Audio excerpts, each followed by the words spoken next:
Então, vamos lá.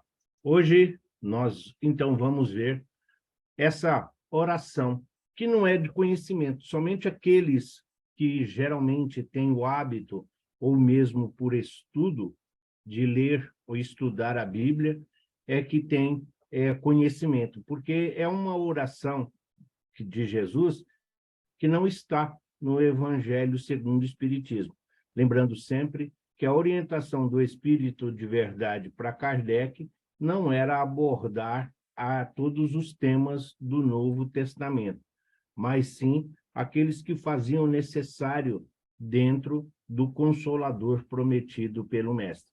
Mas, atendendo à sugestão da nossa querida irmã e companheira Silvana, na elaboração do cronograma, então esse foi um dos temas sugeridos para que nós possamos desenvolver.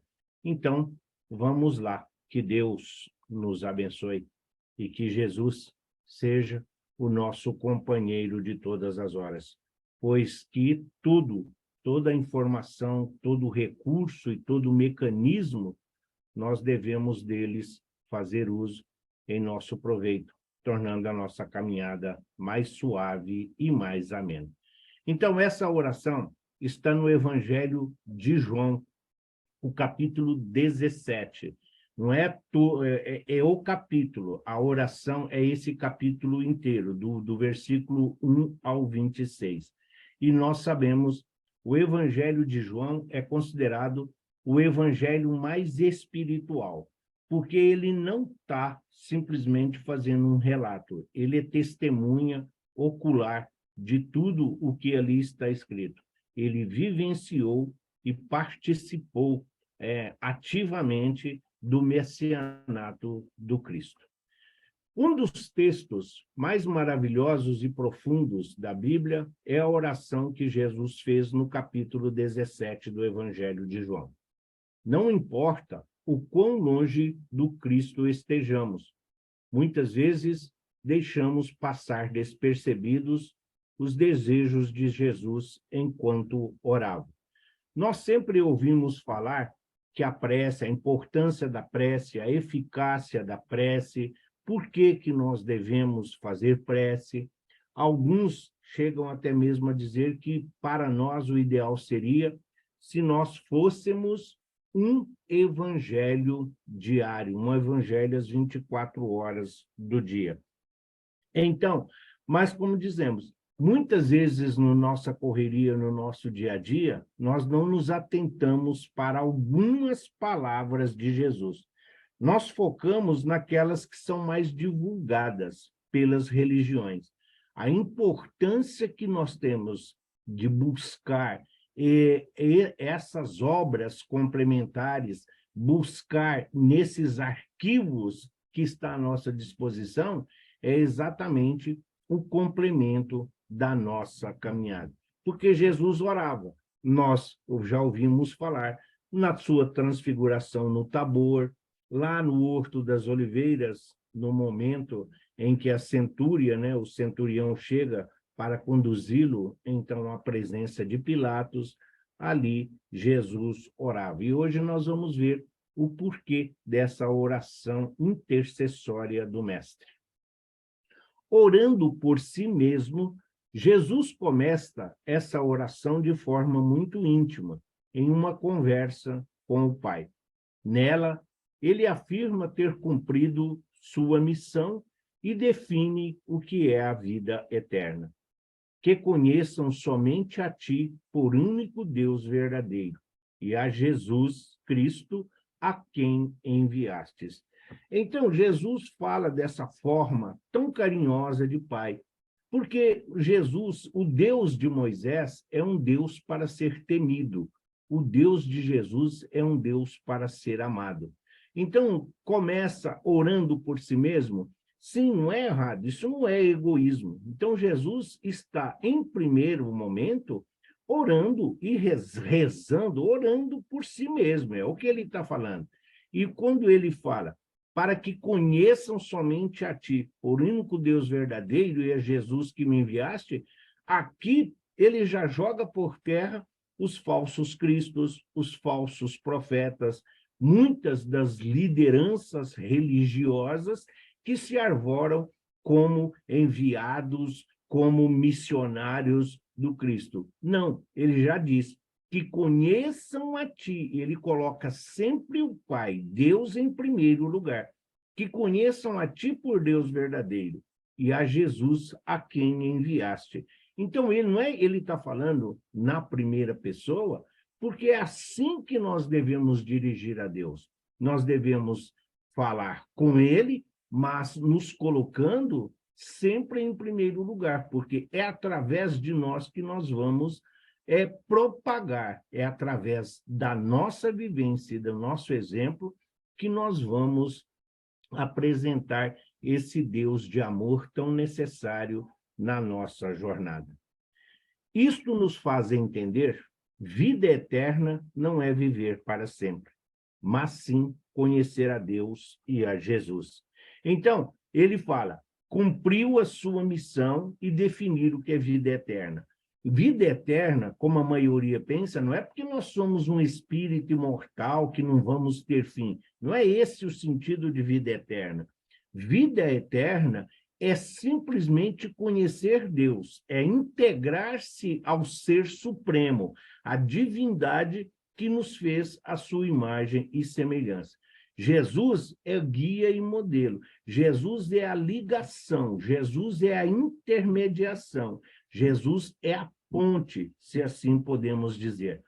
Por isso que ele afirma mais à frente no Evangelho de João que ninguém vai ao Pai se não for por mim.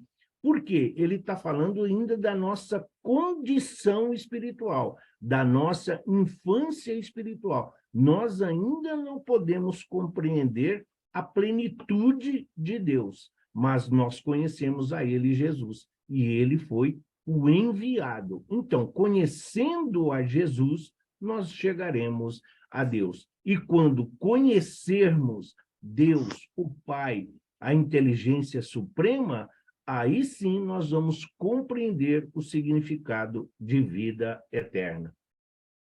Jesus fala 6 vezes durante essa oração sobre ele ter sido enviado por Deus, enfatizando a importância disso. Fala, inclusive, que esse é o propósito da nossa unidade. Se nós olharmos a didática educacional do Cristo para nós, não chega a ser uma surpresa ele falar 6 vezes, né, como ele fala que foi um enviado.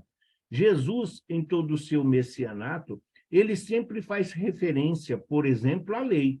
O que está escrito na lei? O que diz a lei? Ele está se referindo à lei mosaica, à lei de Moisés, porque era o que os fariseus e que a sociedade, e principalmente a comunidade à época, seguia.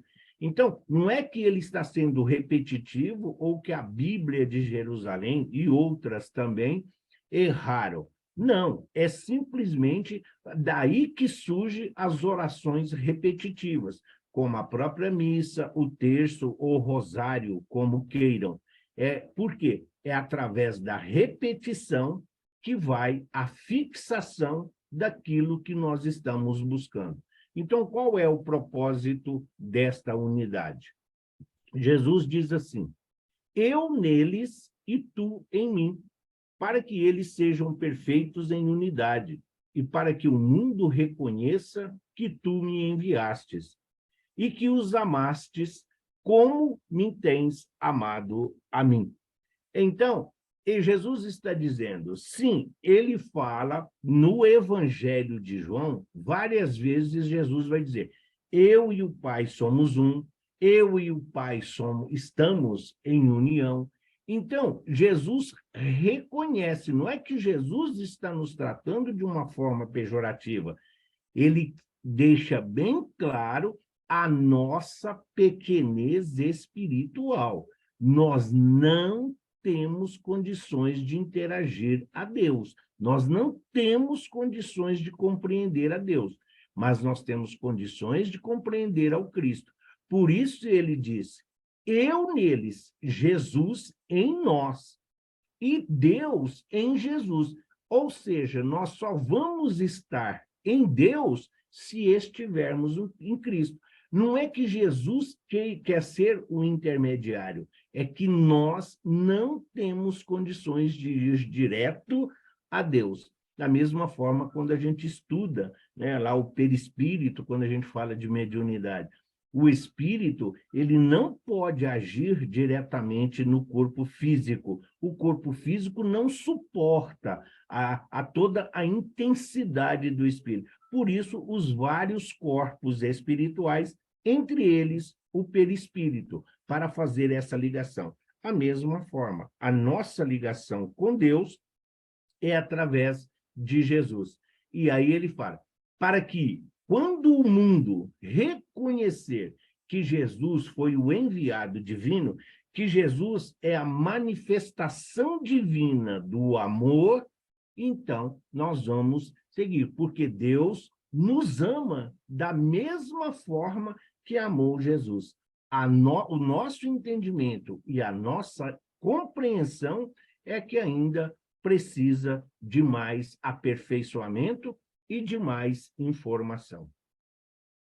Agora, para manter a unidade, precisamos estar em Cristo, que é justamente o que Jesus vem falando com os discípulos nos últimos capítulos. Como permanecer nele?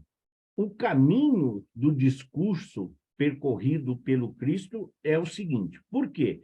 É preciso lembrar que essa oração, que está no capítulo 17, na Bíblia, ela está colocada porque a Bíblia não se preocupa muito com a ordem cronológica, mas tem alguns fatos que ela manteve e é preciso que assim seja.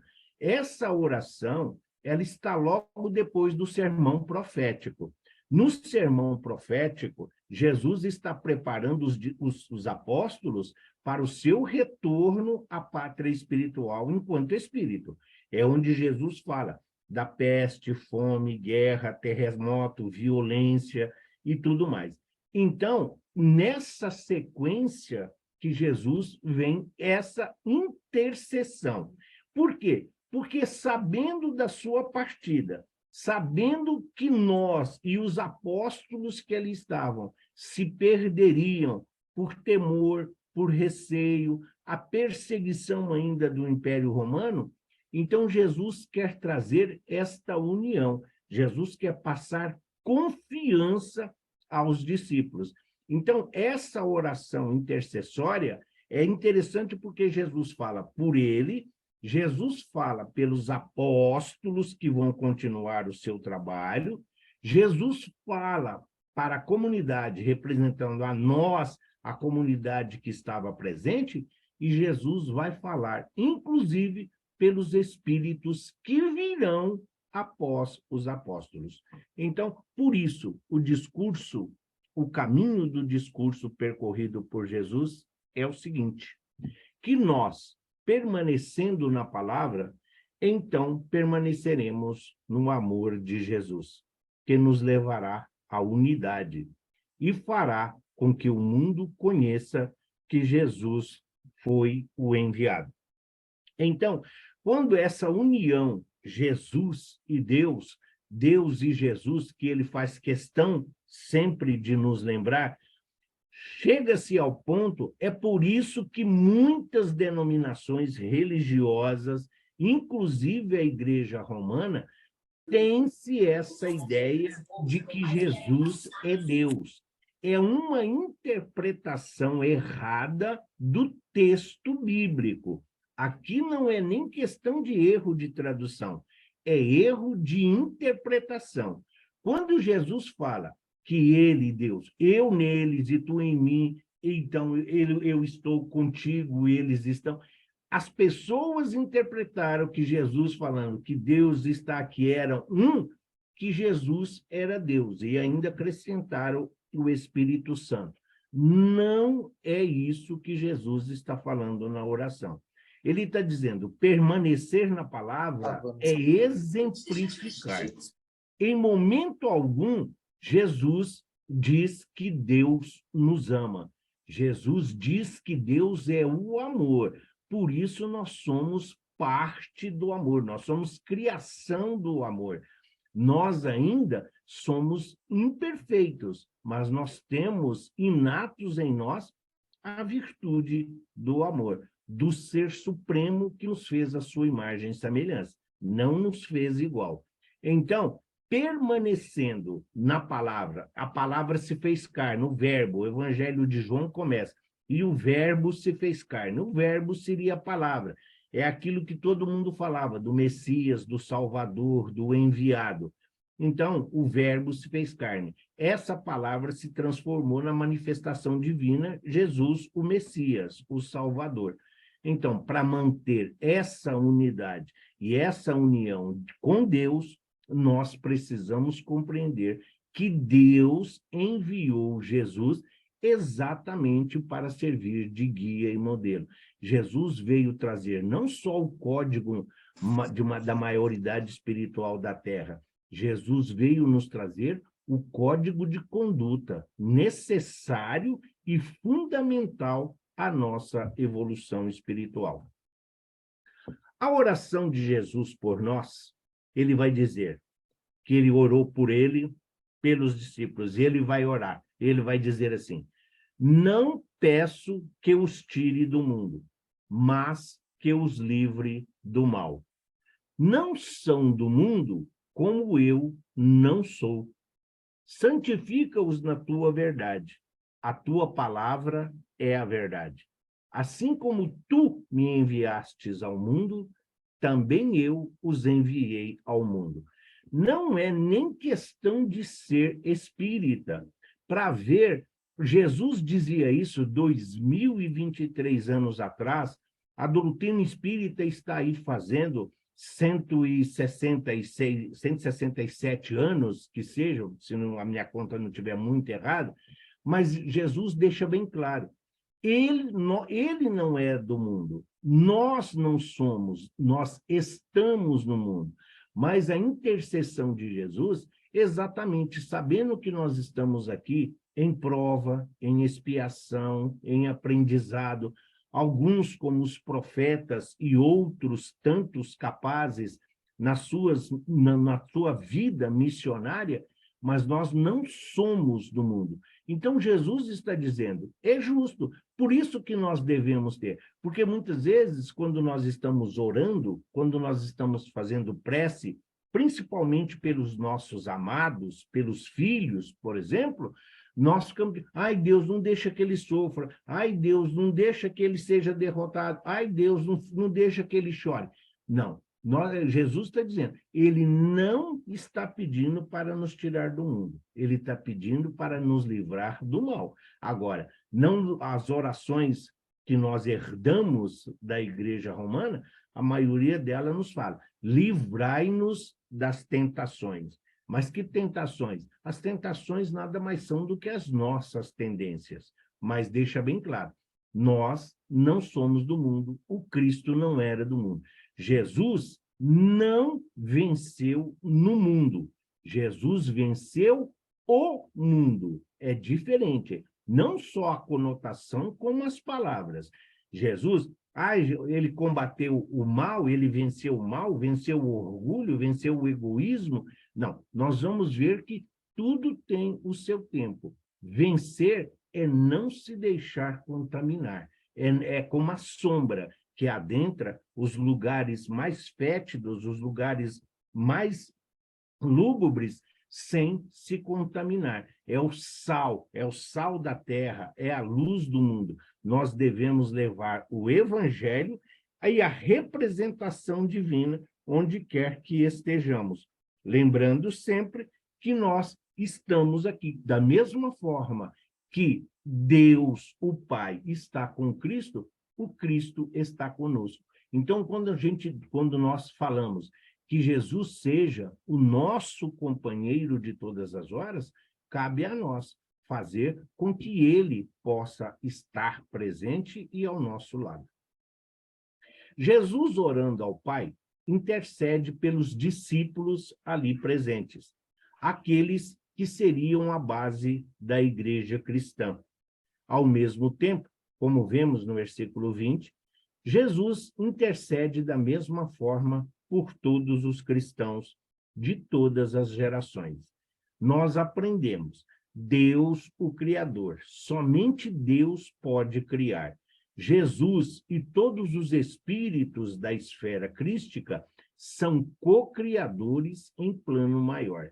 Nós somos co-criadores em plano menor. Tudo aquilo que nós criamos, não é só a prole, não é só a família consanguínea, tudo aquilo que nós co-criamos em plano menor. Então, Jesus deixa bem claro. Então, ali ele já está falando. Por quê? Ele está pedindo por aqueles que ali estão, ele sabe das futuras imigrações e emigrações de novos espíritos que aqui chegarão, que aqueles como os apóstolos, como Maria, como João Batista, como Isabel, como Zacarias, teriam que retornar ao seu planeta de origem, né? Então, mas viria outros, nós nunca vamos estar abandonados. Então, a intercessão de Jesus é o todo, é o planeta que por ele, então, é de sua responsabilidade. Por isso, muitos os chamados e poucos os escolhidos. Não porque Jesus tenha preferência, porque nem todos estão dispostos ao sacrifício e à renúncia. Todos nós queremos os louros, as conquistas, a vitória e o aplauso. Mas nós nos esquecemos de que Jesus deixou este mundo com uma coroa de espinhos e cravejados de cravos pelos pulsos e pelos pés. Com muita convicção, Jesus afirma que os discípulos estão prontos, pois já acreditam que Deus o enviou e receberam os seus ensinamentos. Também a palavra muitas vezes confunde. Afinal de contas, eram discípulos ou eram apóstolos? Discípulo é aluno, discípulo é aprendiz. Apóstolo é aquele que é enviado, é aquele que é recomendado. Todo discípulo será apóstolo? Não, mas todo apóstolo já foi discípulo.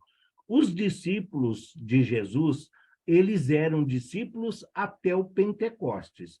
Jesus ensinou, preparou, passou conteúdo, passou informação. A partir do Pentecostes, onde eclodiu ali a mediunidade, que era como os apóstolos iriam receber as orientações divinas, a partir daquele momento, ali eles estavam prontos para dar continuidade aos ensinos de Jesus. Por isso é que ele diz, eles agora acreditam em Deus, e assim como, porque receberam os ensinamentos. Quando Jesus diz a ele, eis que eu vos envio como ovelhas no meio de lobos. A partir desse momento, Jesus recomenda que eles vão de 2 em 2. Então, a partir desse momento, começa a tarefa missionária dos apóstolos. Quando eles são enviados, quando eles são recomendados pelo Cristo, é porque eles já estão preparados. Já acreditam em Deus, acreditam que Jesus foi o enviado de Deus e que os ensinamentos que eles receberam do Mestre, eles agora estão prontos para levar adiante. Eles não vão ser o Cristo, eles não vão fazer igual ao Cristo, eles vão fazer o seu melhor de acordo com as suas condições dentro dos ensinamentos que receberam. Jesus não pede que Deus nos tire do mundo, mas nos livre das coisas ruins pelas quais vamos passar. Jesus pede que Deus nos livre do mal. Nós temos intuição, nós, principalmente do meio espírita, nós trabalhamos com mediunidade. Não é que os espíritos superiores, os anjos, os santos, vão vir aqui se materializar na nossa frente e falar conosco. Não, é através da intuição, é através da inspiração, é essas situações para que nos livre do mal. Nós temos raciocínio contínuo, nós temos inteligência, mas somos dotados de livre-arbítrio. Então, não adianta Deus nos tirar, nos livrar das coisas ruins, se nós estamos procurando. Não adianta estarmos sendo orientados, intuídos para seguir uma determinada direção e nós, pela nossa teimosia, continuamos a achar que já somos donos e que somos responsáveis pela nossa existência. Então, Jesus, por isso que ele não pede para que Deus nos tire daquilo, nos coloque em um mundo de regeneração ou num mundo feliz. Não, ele está dizendo que nos livre das coisas ruins, mas nós temos que fazer a nossa parte, nós temos que fazer aquilo que é de nossa responsabilidade. Olhando para a história destes primeiros apóstolos, vemos que eles sofreram muito em suas vidas por amor ao Cristo. Prisões, açoites, morrer como mártir, como Estevão, por exemplo, e outros tipos de sofrimento estavam constantemente presentes em suas histórias. Não é que para estar com Deus ou com Jesus é preciso sofrer, é preciso ser martirizado. O escândalo ainda é necessário, já era na época do Cristo. Toda doutrina, todo aqui recurso, todo mecanismo que vem para romper tradições, para romper mordomias e privilégios, igualando todos como os filhos de Deus, vai enfrentar resistência, vai ser combatido. E os apóstolos estavam ali representando o Cristo. Era a palavra de Jesus, é o exemplo de Jesus. Então, eles estavam ali seguindo as orientações. Por isso, não seria diferente. Todos eles e mais, mesmo aqueles que não foram apóstolos diretos, como Paulo de Tarso, como o evangelista Lucas, seja o Prócoro, a própria Prisca ou Priscila, Áquila e tantos outros que nós temos conhecimento, Tito, Timóteo, todos eles foram martirizados, todos eles passaram pelas coisas ruins. Então, qual o significado? É isso que nós vamos ver. Por que isso aconteceu? Como é que Jesus pede que Deus nos livre do mal e, ao mesmo tempo, afirma que eles seriam perseguidos? Teria Deus ignorado a oração de Jesus? Será que Jesus não fez uma oração forte? Geralmente nós vamos, quando vamos na casa espírita, alguns procuram aqueles médiuns, os trabalhadores de uma idade mais avançada ou mais experientes. Ah, porque o passe desse é mais forte. Ah, porque a oração desse é mais forte. Então, se Jesus pediu e intercedeu a Deus que nos livre do mal, mas ao mesmo tempo ele falava que seriam sim perseguidos, martirizados, já havia falado isso no Sermão da Montanha. Tem até a bem-aventurança, bem-aventurados aqueles que forem perseguidos pelo meu nome. Então, será que Deus não ouviu Jesus? Será que Deus e Jesus não eram tão próximos assim? Por que que Jesus, mesmo pedindo, por que que Deus, então, deixou que os apóstolos e todos os seguidores diretos, tanto os relatos que nós temos há 2000 anos, 50 anos depois, no próprio o Ave Cristo, vai trazer, porque o Ave Cristo, se há 2000 anos está relacionado diretamente à vinda do Cristo, Emmanuel e Cristo ali presente, o Ave Cristo é 300 anos depois. Então, ele já está relatando dos discípulos e continuavam ainda a sofrerem e a serem perseguidos. Basta olhar o movimento espírita hoje. O movimento espírita hoje passa por um processo de segregação, passa por um processo onde estão querendo reescrever o livro dos Espíritos, reescrever os livros dos médiuns, que Kardec está ultrapassado. Todos estão sendo donos da verdade. Está aqui dentro do que Jesus falou? É esse tipo de perseguição? Todo aquele que procura a verdade, todo aquele que procura seguir os ensinamentos de Jesus, sofrerá resistência, porque nós estamos em um mundo de provas e expiações. Os discípulos, que foram o primeiro alvo desta oração e ouviram Jesus fazendo-a, todos passaram pelo que algum de nós considera como mal. Mas não é o mesmo mal que nós temos como conceito hoje. Hoje, o mal que nós hoje determinamos é a corrupção, é a drogadição, é a promiscuidade, que não é apenas sexual, é a promiscuidade da palavra, é a promiscuidade da mentira, da maledicência, da inveja e do ciúme. Então, todos eles vão fazer. Como é a compreensão? Jesus está intercedendo a Deus, pedindo para nós, porque ele sabia de tudo isso.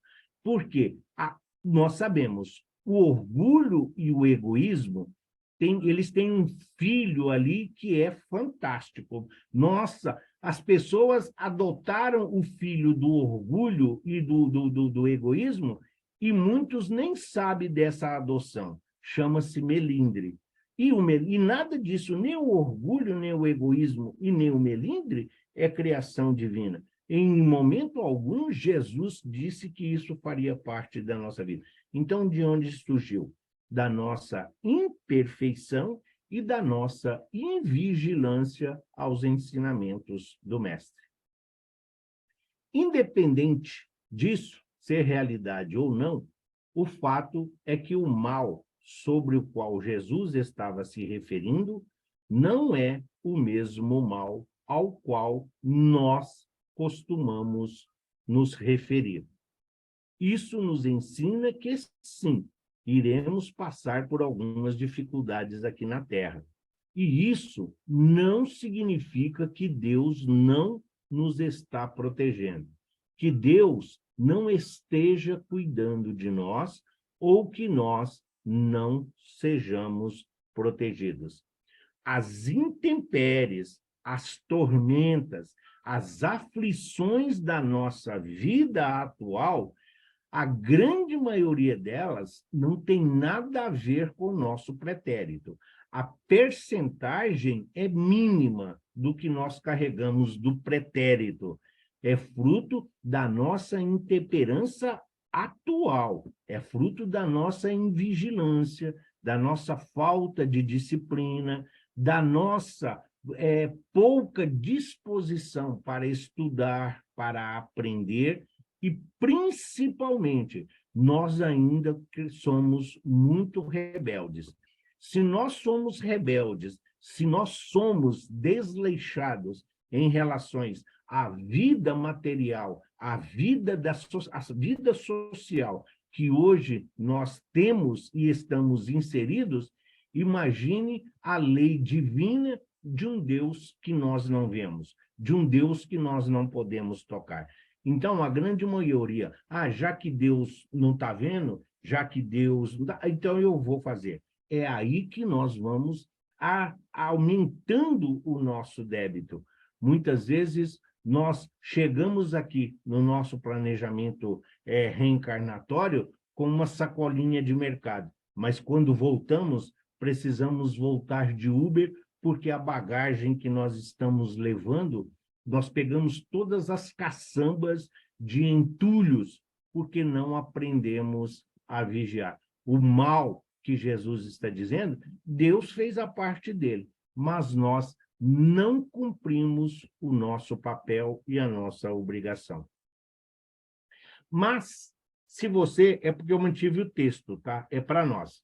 Mas se nós ainda não percebemos o que está acontecendo aqui, Jesus estava orando por todos nós.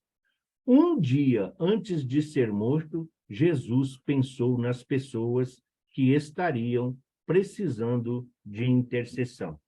Se nós formos lá visitar a Lília, lá em Ubatuba, então, na sexta-feira, a gente está arrumando mala, está preparando o protetor solar, bronzeador, pão com mortadela, o frango assado, chinelo, tudo isso nós estamos preparando, nós estamos preocupados conosco, revisão do carro, disso, daquilo, tudo que nós vamos fazer, passagem, como vamos.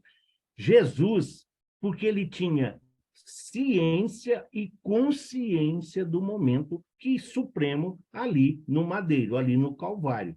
Jesus, um dia antes da sua crucificação, em vez dele estar preocupado, chorando, ali vendo, passando a limpo todo ali o seu messianato, a sua vida pública de 3 anos, Jesus estava intercedendo junto a Deus por nós. Não bastasse a sua vida pública, não bastasse todo o ensinamento que ele nos deixou, ainda um dia antes, Jesus estava num diálogo com Deus, pedindo por nós, para que Deus fosse misericordioso em relação à nossa imperfeição. E ele intercedeu. A maravilha é saber que ele orou por nós, e muito mais importante é entendermos o que ele desejava. Ele não pediu que nós tivéssemos asas de anjo, ele não pediu que nós realizássemos milagres ou curas, ele não falou que nós precisaríamos falar direto de uma cátedra, que nós precisávamos ter toda essa didática educacional e conhecimento. Não, ele simplesmente disse, faça o seu melhor. Vai lá, seja essa centelha divina, esse pedacinho de Deus que existe em cada um de nós, seja o seu melhor, seja a sua melhor parte. Quando nós entendermos que Jesus está dizendo isso, ele está dizendo, tudo aquilo que nós nos propormos a fazer de bem, de amor e para o próximo, Deus vai potencializar. O amor do Cristo, que é incondicional, vai potencializar toda a nossa capacidade. E nós vamos fazer coisas que muitas vezes nós mesmos vamos duvidar. Então, ele intercedeu? Sim. Deus ouviu? Foi porque Deus ouviu que nós aí temos toda essa misericórdia, todos esses atenuantes? Basta compreender as situações em que nós nos encontramos. Nós olhamos, na maior parte hoje da nossa existência, nós, mesmo não fazendo maravilhas, mas nós já nos adiantamos muito dentro da nossa evolução espiritual. E isto é porque nós estamos trilhando este caminho que é Jesus, procurando integrar-se com ele para que possamos chegar ao Pai. Percebam o quanto a oração de Jesus tem nos ensinado. Somente aqueles que permanecem ou buscam conhecer a Cristo possuem a capacidade de ser um com seu irmão, de forma perfeita e, consequentemente, um com Cristo. Se nós não amarmos ao próximo como a nós mesmos, se nós não amarmos o próximo como Jesus nos amou, nós não vamos estar integrados ao Cristo. Não tem como. Se nós não integrarmos ao Cristo, não tem como nós chegarmos a Deus. Então, é isso que vai nos impulsionando a seguir adiante. Nós vamos, a cada dia, dando um pequeno passo. Às vezes, nós vamos retroceder 2, 3 passos, mas pegamos o embalo novamente e seguimos em frente, para que nós possamos compreender a vida eterna e ser um com o nosso irmão, é piedade. Quando ele fala um com seu irmão, é sentir a dor do nosso irmão. Não é olhar para ele e falar assim, se eu no seu lugar Ah, se eu fosse fulano. Não, não é isso que é ser um com o seu irmão. Ser é sentir a dor, é sentir a tristeza, a decepção, a frustração. Não é ficar com a boca aberta, dando conselho ou criticando. Nesses momentos, para ser um, nós temos que abraçar, que confortar, porque é isso que o Cristo espera de nós. Quando nós estamos em alguma dificuldade ou saindo de um momento de choque, de trauma, de decepção ou frustração, o que nós menos queremos ouvir são críticas e, principalmente, conselhos que as pessoas, muitas vezes, não aplicam a si mesmas. Isso é impressionante, pois, neste mesmo capítulo, Jesus afirmou que a vida eterna é conhecer a Deus e ao próprio Jesus. Sim, se nós... Essa contagem terrena, essa contagem de tempo que nós compreendemos, ano, idade, meses, semanas, tudo isso é uma contagem terrena e só se aplica ao planeta Terra. Nos outros mundos é muito diferente.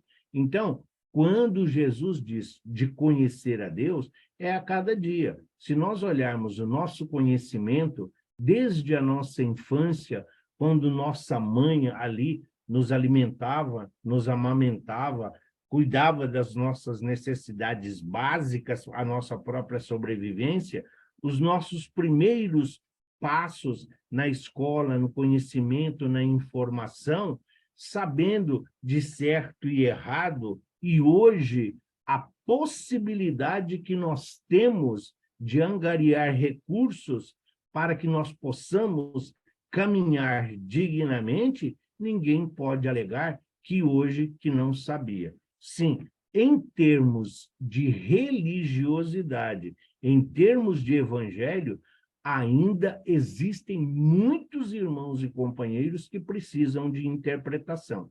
E isso é responsabilidade nossa enquanto espíritas, porque nós temos o conhecimento, nós temos a informação. Não somos melhores do que ninguém, mas nós temos essa informação dioturnamente. Então, nós temos que compartilhar com aqueles que ainda desconhecem.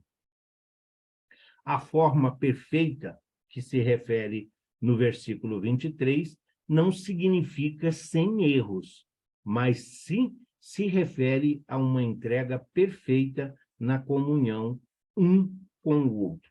Quantas vezes? Forma perfeita, nós sabemos, perfeição absoluta, só Deus. A flor que está aqui representando uma flor de lótus é porque é considerada a flor mais perfeita que tem na sua similitude. Então, mas não é forma perfeita, não é sem erro, sem mácula. Não, significa forma perfeita é colocar em prática aquilo que nós já temos conhecimento e temos condições.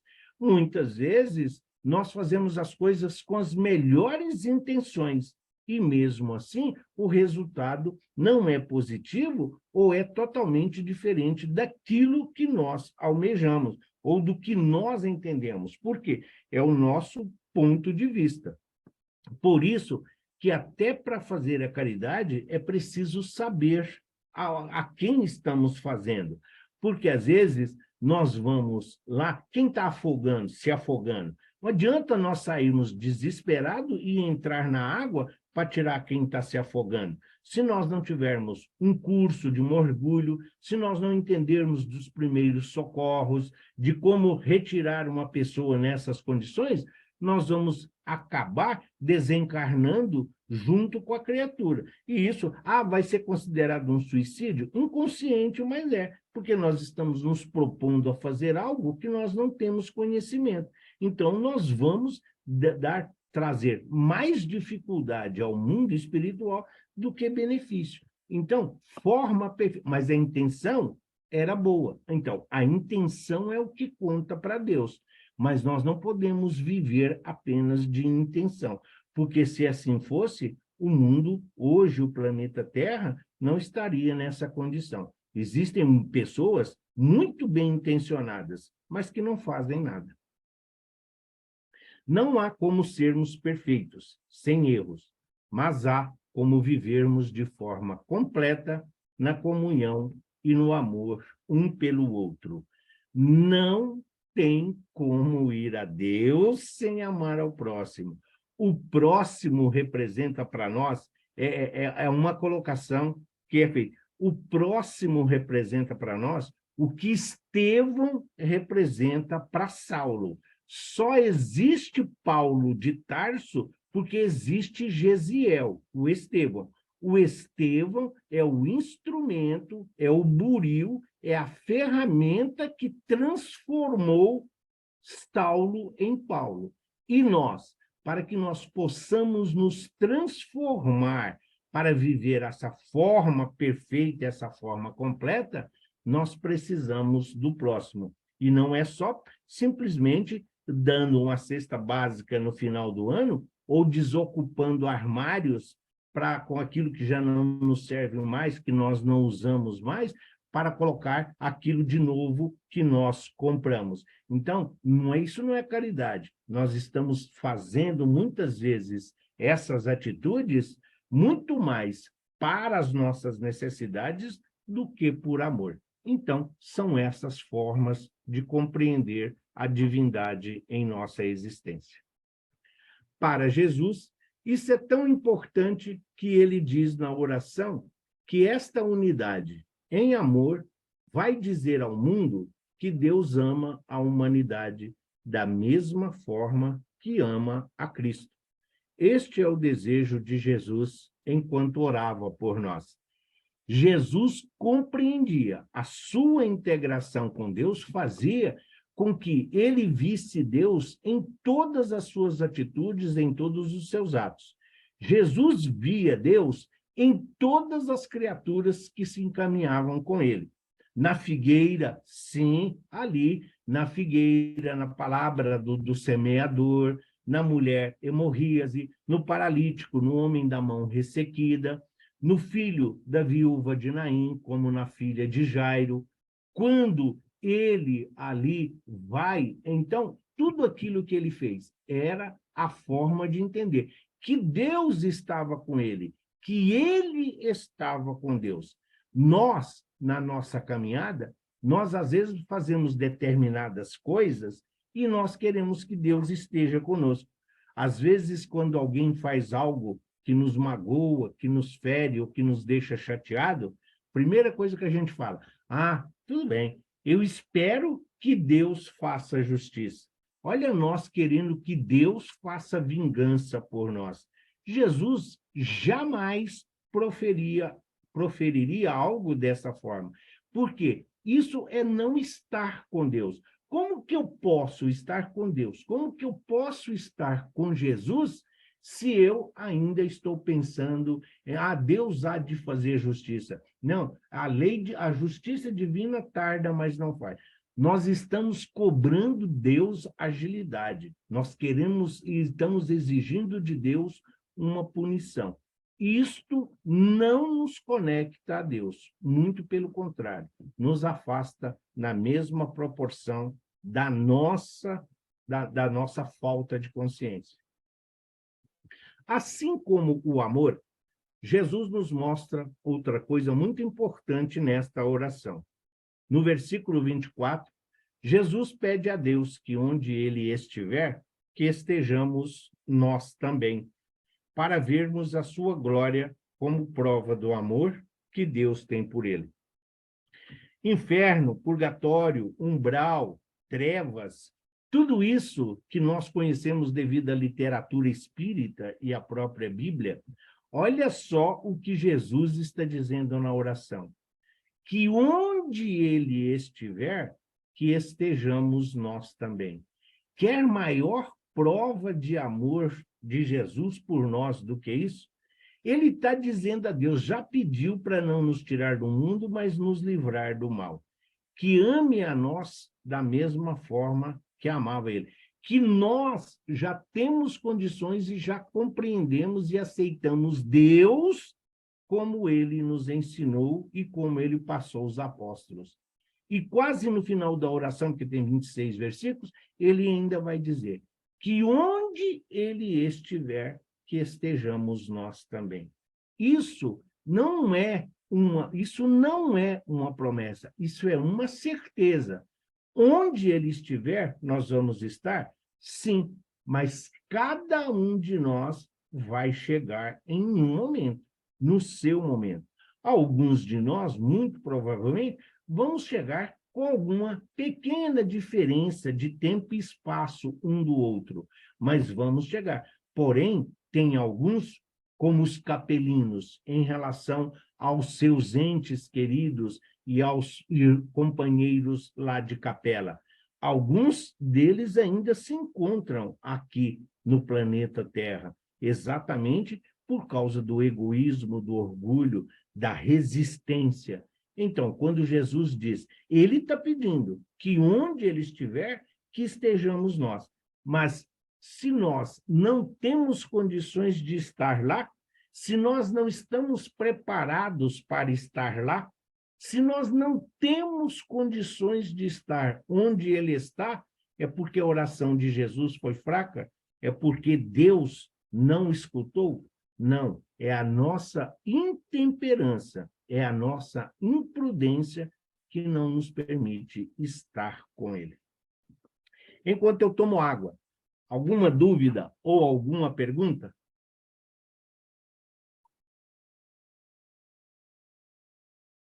Seba, Oi.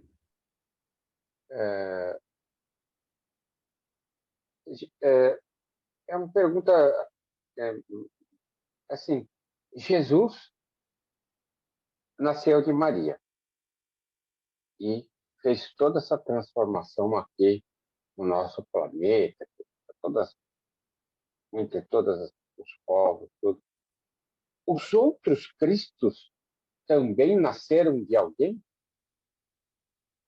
Sim, sim, no A Caminho da Luz, Emmanuel deixa bem claro isso. Existe uma comunidade de espíritos puros, da qual Jesus faz parte. Todos os espíritos que chegaram à mesma condição do Cristo nasceram da mesma forma que nós.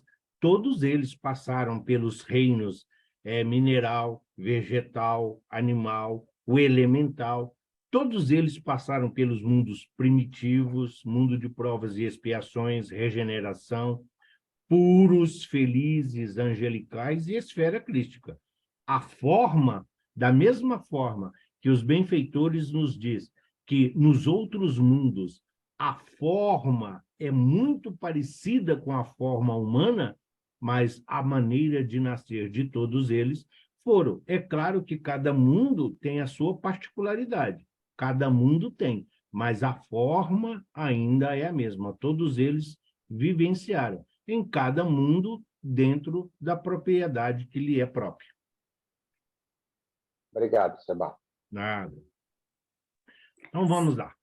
Então, agora nós vamos abordar a oração propriamente dita, capítulo a capítulo. E para quem não tem o domínio da Bíblia, e não é pejorativo e nenhuma crítica, tá? O propósito da aula foi esse. Então, aqui está a oração de Jesus que ele ora. Então, está lá. Esse número grande que aparece em primeiro lugar é o capítulo. Então, capítulo 17. Então, o versículo é 1. Então, não tem o número 1 antes do D de depois, porque é o número 1. Então, geralmente, não se coloca. Eu não conheço das várias Bíblias que eu tenho, mas nenhuma tem o número 1. Por quê? Quando tem o número do capítulo, então, o primeiro texto, às vezes a primeira frase ou o primeiro parágrafo, significa que é o versículo 1. Então, Jesus começa a oração dizendo: depois de ter falado essas coisas, Jesus olhou para o céu e disse: Pai, chegou a hora. Glorifique ao seu filho, para que seu filho possa glorificá-lo. É a interação Jesus e Pai. Ele está sabendo que, então, daqui, quando o dia raiar, que ele vai ser preso, vai ser crucificado, e deixará o corpo físico, ainda que diferente do nosso. Então, por isso que ele fala, chegou a hora. Ele fala, glorifique seu filho para que seu filho possa glorificá-lo. Assim como ele foi o enviado de Deus, como ele glorificou, louvor e fez aqui, apresentou o Deus de amor, o Deus de misericórdia e justo, ele também está dizendo, glorifica. Isso é próprio daquele que sabe que cumpriu o seu desígnio, sabe que cumpriu o seu papel e a sua responsabilidade. Isso é conscientização. A missão do Cristo é planetária. A vida do Cristo é encarnação, não reencarnação. A encarnação do Cristo é missão planetária. Sim, por isso ele está pedindo. Glorificar é manter essa eternidade dentro dos seus ensinamentos. Então, todos os numerozinhos em preto que vocês vão ver agora nos demais tópicos é o que significa versículo. Então, capítulo 17, versículo 2, versículo 3 e assim por diante. Pois o Senhor, prossegue Jesus, pois o Senhor lhe deu poder sobre todos, para que ele pudesse dar a vida eterna para aqueles que o Senhor deu a ele. E a vida eterna é esta, que eles conheçam o Senhor, o único Deus verdadeiro, e a Jesus, a quem você me enviou. Isso está no primeiro mandamento ditado a Moisés. Não terás imagens, não adorar nada do que existe sobre a terra ou embaixo do céu, em algumas traduções do que há sobre as águas e sobre a terra. Então, é o que ele está dizendo. Para a vida eterna, conheçam a Deus, é o único a ser louvado e glorificado, adorado. Ah, mas existe adoração? A lei de adoração que nós vamos ver na sequência vai mostrar. Adoração não significa ficar ajoelhado rezando. A mesma coisa aqui é essa, o Deus verdadeiro, para que nós conheçamos, sim, o único Deus. Ele é único, ele é imutável, ele é onisciente, ele é onipresente. Deus é a paciência, é a tolerância. E Jesus, sim, é o enviado divino. Quando a importância que nós demos nos nossos cursos anteriores do Antigo Testamento, por exemplo, mostra isso. Quando Isaías e Jeremias e outros, eles diziam, daquele que virá, do Messias, do enviado, do Salvador. Ele está falando exatamente disso. Messias, a tradução do hebraico é exatamente isso. Enviado. É aquilo que Jesus fez com os apóstolos. Por isso a importância da oração. Deus enviou Jesus. Jesus preparou os apóstolos e nós, porque muitos de nós estávamos lá. E agora os apóstolos vão dar continuidade, vão preparar os outros. Quantos Paulo preparou? Além de Tito, além do próprio Timóteo, além de todas as comunidades que ele fundou, Lídia e tantas outras mulheres que o auxiliaram. Tudo isso foi enviado. É o que Jesus está pedindo aqui, que a vida eterna seja a conscientização desse Deus único, assim como Deus, Jesus, está nos enviando.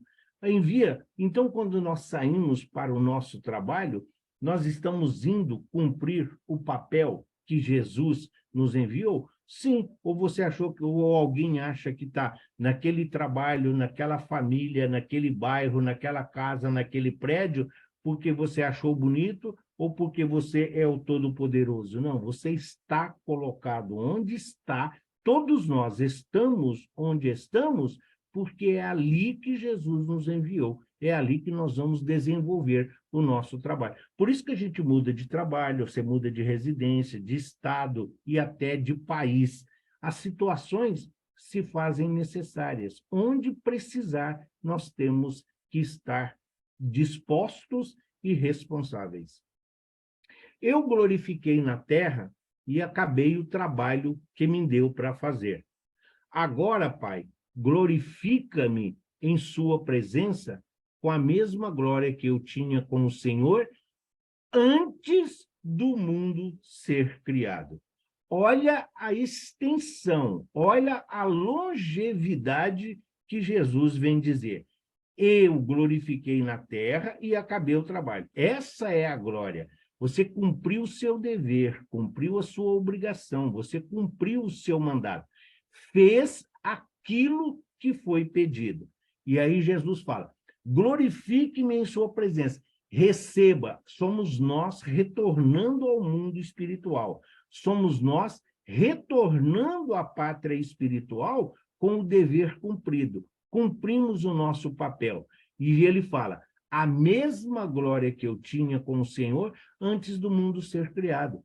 Quer dizer, Jesus já sabia que ia ser enviado. Jesus já estava junto de Deus, recebendo todas as orientações.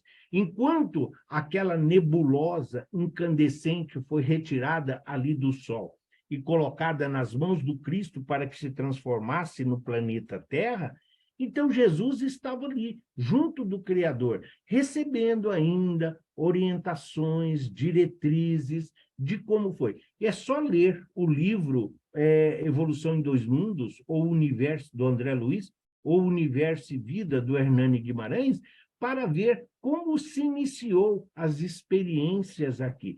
Mas o que fica claro na oração é Jesus dizendo, como o Senhor me amava antes do mundo ser criado. Ou seja, a confiança de Deus no seu filho, a confiança de Deus naquele a quem ele estava enviando. Ou seja, ele está dizendo assim, não, você vai lá e vai ser guia e modelo da humanidade, você vai ser co-criador do planeta Terra, porque eu estou te enviando. E Jesus vai asseverar isso nas bem-aventuranças. Bem-aventurados os puros de coração, porque verão a Deus. O Senhor me deu alguns homens do mundo, e eu os fiz o Senhor conhecido entre eles. Embora eles fossem seus, o Senhor os deu a mim, e eles têm obedecido à sua palavra. Agora eles sabem que todas as coisas que o Senhor me deu, vêm do Senhor. Então, é a tutela. Quantos de nós, a nossa família, os espíritos estão sob a nossa tutela? Sim. Você é chefe, você é líder, você é patrão, você tem alguém sobre... Você é pai, você é mãe, você é esposa, marido. Tem alguém sobre a sua tutela? Tem alguém que caminha com você? Então, nós temos responsabilidades individuais, familiares e coletivas. E aqui ele deixa bem claro, o Senhor me deu alguns homens que estavam no mundo, e Jesus apresentou a Deus. Ou seja, eles não conheciam Deus, mas eram filhos de Deus. Embora eles fossem seus, sim, mas não conhecia. É como se estivessem recebendo um rebanho. E aí nós vamos ver de onde vem rebanho, pastor, pastorear, onde nós estamos. Embora eles fossem seus, o Senhor os deu a mim, o confiou a mim, para que eu os preparasse, para que eu os ensinasse, para que eu fizesse com que eles avançassem. Agora eles sabem todas as coisas que o Senhor me deu e vêm, que as coisas que o Senhor me deu vêm de ti. Por isso ele corrige a lei temporária de Moisés. Jesus, ele modificou na forma e no fundo a lei mosaica, a lei temporária, a lei transitória, mas ele realçou, esclareceu e, sim, interpretou corretamente a lei divina, a única, imutável e perfeita que nós devemos observar. Nós devemos respeitar as leis transitórias e as ordenações humanas, mas a lei, a única que não é falha, aquela que atende e que chega a todas as situações, é a lei divina. Eu dei a eles o mesmo ensinamento que o Senhor me deu, e eles aceitaram. Eles realmente sabem que eu vim do Senhor. e acreditavam que o Senhor me enviou. A humildade de Jesus é tamanha que a gente chega a se envergonhar.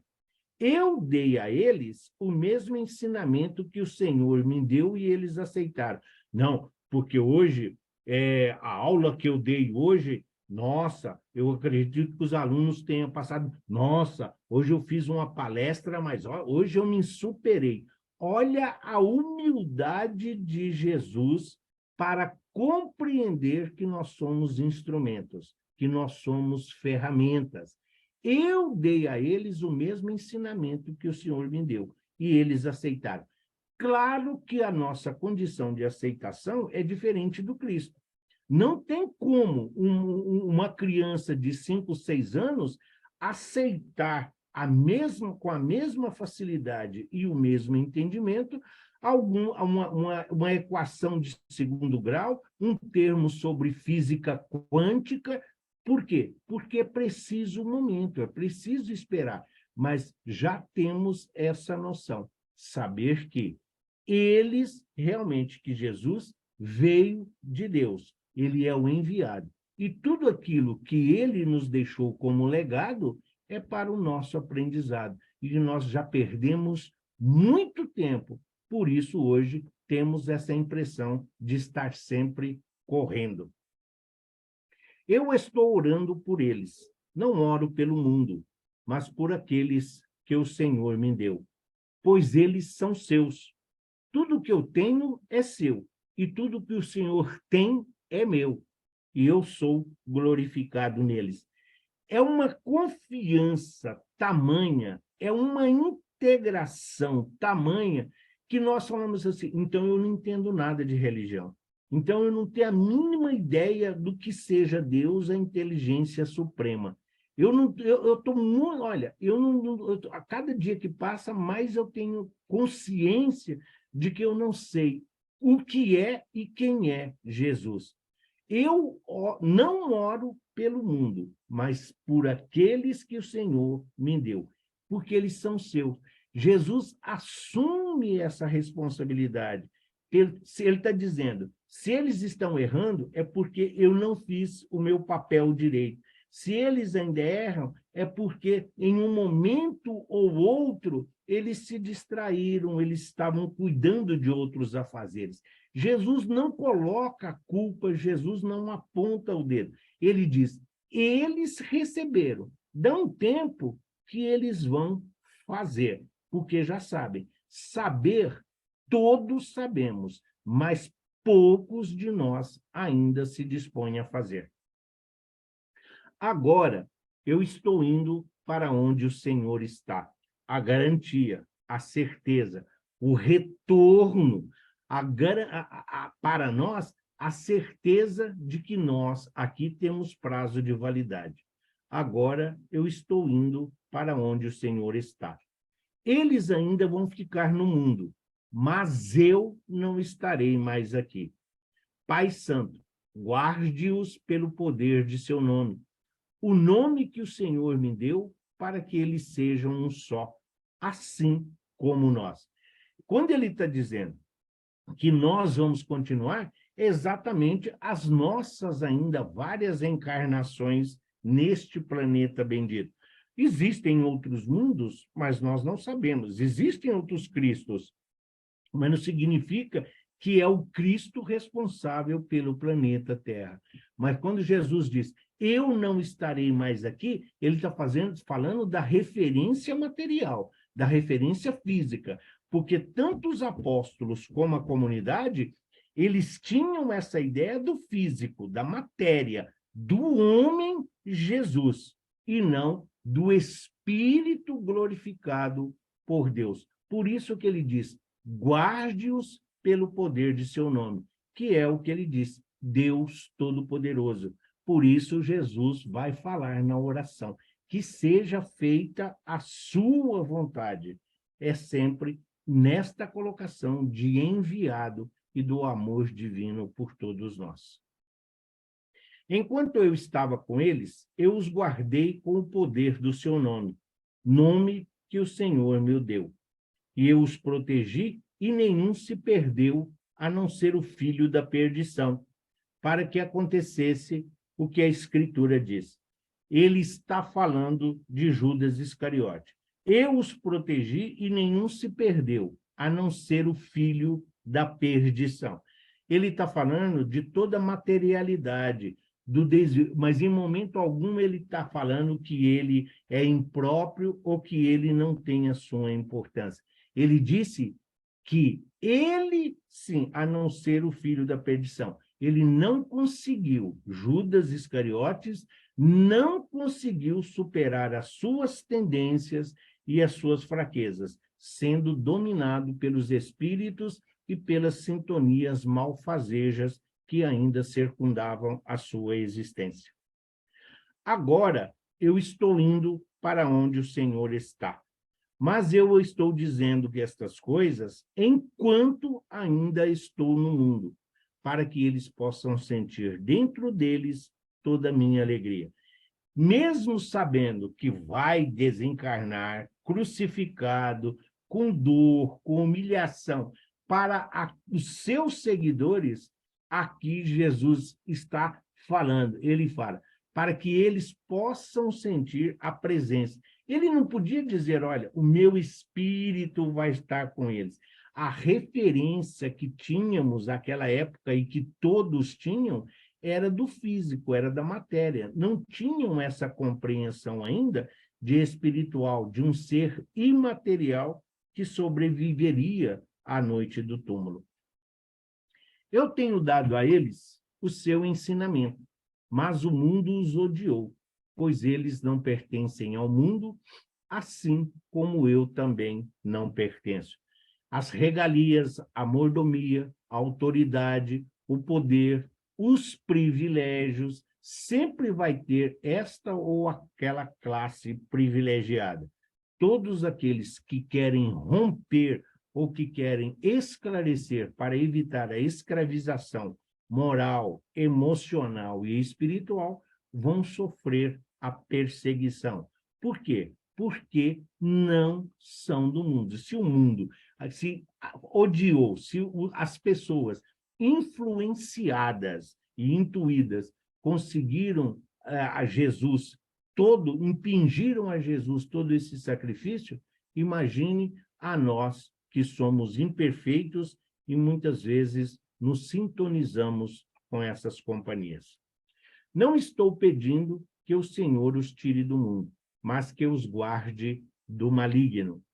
Eles não pertencem ao mundo, assim como eu também não pertenço ao mundo. Já esclarecemos na introdução. Que o Senhor os torne seus por meio da verdade. O seu ensinamento é a verdade. Eu os enviei para o mundo, assim como o Senhor me enviou. Conhecereis a verdade, e a verdade vos libertará. Por isso, Jesus usa o pseudônimo, o Espírito da Verdade, ou de verdade, de acordo com a tradução. Então, os torne seu por meio da verdade. Enquanto nós não conhecermos a verdade que nos liberta, que nos torna livre, nós não podemos estar com Deus, ou seja, não somos de Deus. Mas não porque Deus não nos quer, é porque nós não somos aptos. Nós precisamos ainda compreender que estamos na condição do filho pródigo. Erramos, cometemos muitos desvios, mas se retornarmos sobre os nossos próprios passos e arrependidos, nós nos tornaremos filhos de Deus, pois estaremos retornando à casa do Pai. Em favor deles, eu me entrego completamente ao Senhor. Eu faço isso por eles, para que eles também estejam prontos a se entregarem completamente ao Senhor. Não é para que nós sejamos sacrificados ou crucificados. Não é para que nós sejamos martirizados. Jesus não morreu na cruz para nos salvar. Jesus não morreu na cruz para nos livrar do pecado. Ele diz, se entregar é ajudar, colaborar, contribuir, auxiliar, fazer aos outros tudo aquilo que está ao nosso alcance, sempre observando espiritualmente, moralmente, materialmente e espiritualmente, mas deixando de lado a nossa verdade e a nossa convicção, que seja a verdade do Cristo, que é a verdade de Deus. Eu não estou orando somente por eles, mas também por aqueles que ainda vão acreditar em mim por intermédio do ensino deles, para que todos sejam um só. Pai, oro também para aqueles que estejam em nós, assim como estou no Senhor e o Senhor está em mim. Que eles sejam um para que o mundo acredite que o Senhor me enviou.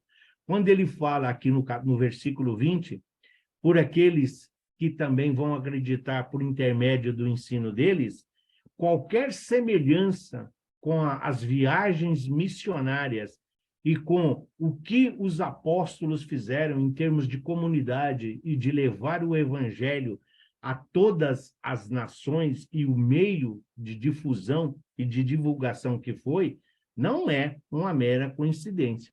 Então, para ver a responsabilidade, Jesus nos preparou e está ainda nos preparando para que nós possamos preparar aqueles que estão conosco e aqueles que vão sendo colocados na nossa existência e na nossa caminhada, passo a passo.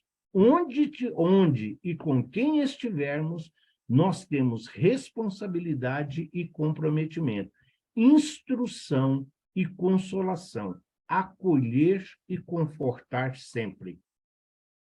Eu dei a eles a glória que o Senhor me deu, para que eles possam ser um, assim como o Senhor e eu somos um. Eu neles e o Senhor em mim, para que eles possam ser completamente unidos. Sim, é uma coletividade, por isso um só rebanho, por isso um só pastor. Então, aquilo que nós já aprendemos e aquilo que nos é benéfico, por isso devemos estender sempre esse benefício, não somente aqueles do nosso meio, mas principalmente aqueles que nos criticam, que pensam diferente de nós. E para que o mundo conheça que tu me enviastes e que tens amado a mim como tens amado a eles como tens amado a mim. Essa afirmação de Jesus é para nós. Então, vou ter que ler essa oração todos os dias? Deveríamos, para ver que Deus nos ama incondicionalmente. Quando nós olhamos para o alto, quando nós olhamos para o céu, nós não vemos Deus, mas Ele, sim, Ele nos vê, e nós devemos ter a humildade de compreender que Ele fala, olha, vocês não podem me ver, mas daqui eu continuo a zelar por cada um de vós. Pai, eu quero que aqueles que o Senhor me deu esteja comigo onde eu estiver. Eu quero que eles vejam a minha glória, glória que o Senhor me deu, porque o Senhor me amou antes do mundo existir. Isso está, essa colocação, no livro Deuteronômio, considerado um dos livros de Moisés, do Pentateuco judeu. Então, no livro do Deuteronômio, ele fala, em se dirigindo a Javé, a Moisés, ele fala, eu já os conhecia antes mesmo de os ter criado, se referindo a nós como espíritos, como filho de Deus. Então, mesmo antes de Deus nos criar, vamos assim dizer, ele já sabia que nós existiríamos pela sua vontade e qual seria a nossa destinação. Pai justo, o mundo não o conhece, mas eu conheço o Senhor. E aqueles que acreditam em mim sabem que foi o Senhor que me enviou. E ele encerra, eu já mostrei o Senhor a eles, e ainda vou fazer isso outra vez. Eu vou fazer isso para que eles tenham o mesmo amor que o Senhor tem por mim e eu viverei neles. Por isso ele não nos abandona. Por isso Jesus está sempre conosco. Jesus deixa muito claro nesta oração o seu desejo de que a mensagem da salvação fosse anunciada por seus discípulos. O Filho conclui sua obra e glorificou o Pai. Quando nós, que somos seus discípulos, entendermos o coração de Jesus, cada um de nós dará continuidade a esse processo de confiança, de esperança que Jesus nos delegou. Jesus veio trazer a vida a um mundo de morte, luz a um mundo em trevas, verdade a um lugar de mentiras. Ele desceu do mundo superior para ser a escada de ligação entre os dois territórios, material e espiritual. Então, essa escada, ela não tem degraus, é contínua, é uma rampa contínua, porque o avanço moral, a evolução moral e espiritual não dá saltos, ela é paulatinamente, contínua, para que nós possamos absorver tudo aquilo que está à nossa volta. Não é o destino que importa, é a observância da paisagem que nos rodeia. Em Jesus, divindade e humanidade se unem, de forma que ele se torna o nosso sumo sacerdote, representando Deus a nós e representando-nos perante Deus. Ele trouxe o céu à terra e, em sua ascensão, elevou a humanidade até Deus. Então, se nós não podemos ir até o céu, até Deus, Jesus traz o céu e Deus até nós. Ele veio à terra. E quando ele retorna em espírito, com todos os tormentos e que ele vivenciou aqui, na nossa imperfeição, ele está levando a nós junto a Deus, o Pai, o Todo-Poderoso. E a maior representação do que foi o papel do Cristo não está aqui nessa oração, mas tem todo o contexto. Porque no dia seguinte a essa oração, então ali no Calvário, na crucificação, então Jesus ainda, mais uma vez, dá continuidade à oração, quando ele então fala ao Pai: Deus, Pai, perdoai-os, eles não sabem o que fazem.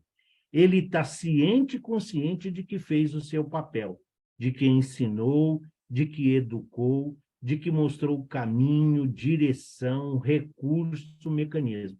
Mas ele sabe que nós ainda vamos ter muitas dificuldades morais na nossa evolução.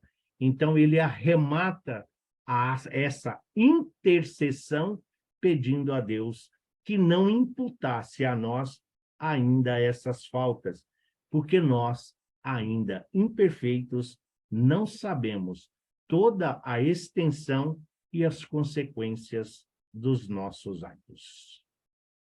E assim, acabou a nossa aula de hoje. Na nossa próxima aula, nós vamos, então, falar da lei divina ou lei natural e a lei de adoração, dando continuidade aos ensinos do Evangelho, procurando entender e achar o nosso lugar neste universo bendito. Jesus é o caminho, Jesus é o pão. E se Jesus disse que para ir a Deus, ao Pai, nós precisamos ir até Ele, então vamos a Jesus, com todo o nosso amor, com toda a simplicidade e humildade que se faz necessário, mas dispostos, responsabilidade e comprometimento na busca da sabedoria.